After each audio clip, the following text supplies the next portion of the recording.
Okay, I want to be a little bit specific about it. I heard an SCD and it was very interesting to me that when people come, for example, autistic or gay, it's their purpose to be that way so that they're stronger and they don't get influenced by what other people think. We understand what you're getting at, and you're really going to like this. We say often that there is deliberate intention from the non-physical perspective about those kinds of things, because that consciousness wants a different kind of exposure for a different kind of launching, but it's all for the purpose of that joy in coming back into alignment with it. In other words, there are many who are coming forth not normal by whatever you have decided that normal is, because they understand that in a society that is so determined to socialize everyone who gets there, that there is a sort of rampage toward conformity that defeats your whole reason for being. In other words, it's your variety that is your balance. It is the variety that is the strength. It is the variety that is responsible for this magnificent expansion. And so there are many coming forth saying, I'm going to be just different enough that your laws will not contain me. You're secular, irrational, needing me to be a certain way so that you can feel better law. But you have to understand, even in that intentionality, hear this, you're going to like this so much. Even in that intentionality from source, the reason that you come to sort of upset the apple cart of human conformity is not because you're trying to teach someone a lesson, and not because you're trying to orient the world in some different way. Is that you're trying to show them that they are barking up the wrong tree when their happiness depends upon your conformity. Did you get that? That's what this source angel you is doing as you come forth. You're wanting the world to understand, or as many to understand as are willing to listen, that they are never going to find their joy if their joy is dependent on others changing behavior. Because they cannot control, you will bankrupt yourselves. Sound familiar? In other words, in your determination to control the behavior of others, there's just not enough resources, because it's defying this huge core primal existence law, you see. So let's put it into that context. From source energy, one might say, and not with words and not with the specifics that we're claiming it here to be, I'm going to go forth into physical, and I'm going to be different from the norm enough that they will not be able to pound me, this square peg, into this round hole in order to please themselves. I'm going to be different enough that I will give them an opportunity, if they might just care enough about loving me, that they might find a different approach to life. I might guide them back to their source in a way they didn't see coming. That's excellent. So in all of it, it's about joy, isn't it? Coming into the alignment with who you are. What happens often, whether it's the autism movement or the gay movement, so often it just becomes another battle. In other words, rather than a natural acceptance and loving of who I be or who you be, this need to make it different than it is what causes humanity to keep shooting itself in the foot. And we just don't think that it has ever been said more clearly than what you've evoked here today, that as source energy, you come forth for variety and expansion, not for sameness. And sameness is not your friend. Diversity is. Excellent.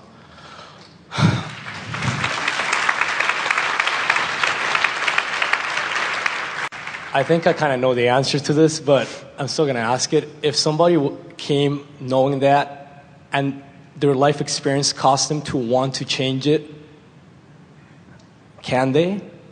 Yes, because as they come from non-physical with intention, now, as far as this physical body and beingness and consciousness is concerned, they are leading edge, where this environment evokes from them their strong desire. But the thing that is most interesting about that, so much first-time conversation here.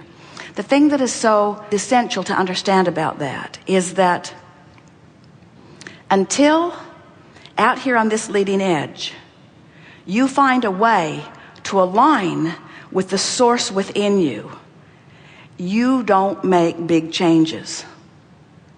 Let's see if we can say this in another way. This is a very exciting conversation. So you get that your source energy, and when we say in your physical body you're sending off these rockets of desire, that the source within you is literally vibrationally becoming, and that it is you coming into this vortex of creation that brings it into manifestation for you. So really what we're talking about is alignment with the large energy that is you. So let's frame this question up a little bit more specifically. So what your question really must be then, if what we just said is true, and it is, that it's alignment with source that is first necessary before manifestations occur, yes? Mm-hmm. So if that is true, and it is, then what that means is I could come forth with the intention of shaking things up a bit and helping people to realize that they're looking for love in all the wrong places, and that conformity is not the name of the game. And I could so love them anyway. I could be so different than what they want me to be, but in my physical humanness, I push not against them at all. And I just live my life and send forth those rockets of desire. So now let's assume that your analogy is accurate, that someone who was born with autism or born gay now has made peace with everyone and now is sending forth a rocket of desire that they no longer want that. The thing that's tricky about that is that it's sort of defying their acceptance, and they're making peace with who they are. So it's like you can't get back into the vortex if you've got that kind of stuff going on. You follow what we are getting at? Yeah, completely. So let's lay out this concept in a way that you're really all getting it. So here you stand in your physical form, and you've been banging around, and you put all kinds of things in your vortex of creation, and let's say, for sake of this analogy, they haven't manifested yet. So you've put a lot there, but you're standing over here and you're kind of depressed and bummed out about it. Things aren't going well for you. You're feeling discouraged. You're outside the vortex. So everything that we teach is to try to get you to get into the vicinity of the vortex. Let go of what's bothering you and let the vortex take you in. And because this is a universe based upon inclusion and attraction, not exclusion, the vortex, which is the dominant energy of who you are, is always calling you inward or homeward, so to speak. And so the fastest way to get into your vortex, where you will feel wonderful and where you will then allow your manifestations to come to be, is by making peace with what is. By making peace with what is. So the question really is, getting back to your important question, if you come totally into peaceful alignment with who you are, and the vortex takes you in, then the question is, inside this vortex, will you then become something else? Will you then become that something else that you were asking for outside the vortex? Oh, this is deep stuff.